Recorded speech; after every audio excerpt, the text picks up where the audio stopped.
Le 11 octobre 2017, le Conseil constitutionnel était saisi par le Conseil d'État d'un recours déposé par plusieurs associations dont la Ligue des droits de l'homme, LDH, à propos d'un article de l'état d'urgence.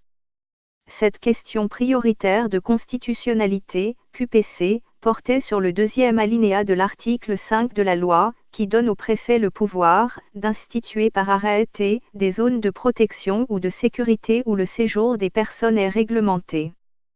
Le 1er novembre dernier, la France est sortie de l'état d'urgence, instauré au soir des attentats du 13 novembre 2015. Le régime d'exception a été remplacé par la nouvelle loi antiterroriste. Lire aussi loi antiterroriste, une occasion de tout repenser en matière de sécurité. Ces zones de protection n'assurent pas une conciliation équilibrée entre la sauvegarde de l'ordre public et la liberté d'aller et de venir protégée par les articles 2 et 4 de la Déclaration de 1789. Le Conseil constitutionnel. Jeudi, le Conseil constitutionnel a décidé de censurer cet article sur les zones de protection, jugeant qu'elle ne respectait pas un équilibre entre sauvegarde de l'ordre public et liberté d'aller et venir. Le Conseil constitutionnel a estimé que ces zones n'assurent pas une conciliation équilibrée entre la sauvegarde de l'ordre public et la liberté d'aller et de venir protégée par les articles 2 et 4 de la Déclaration de 1789.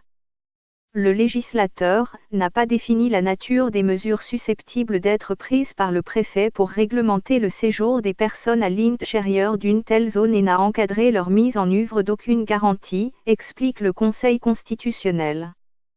Lire aussi le Conseil constitutionnel censure l'interdiction de manifester. Selon Patrice Spinozzi, avocat de la LDH, il s'agit de la 9e QPC déposée par cette association sur l'état d'urgence.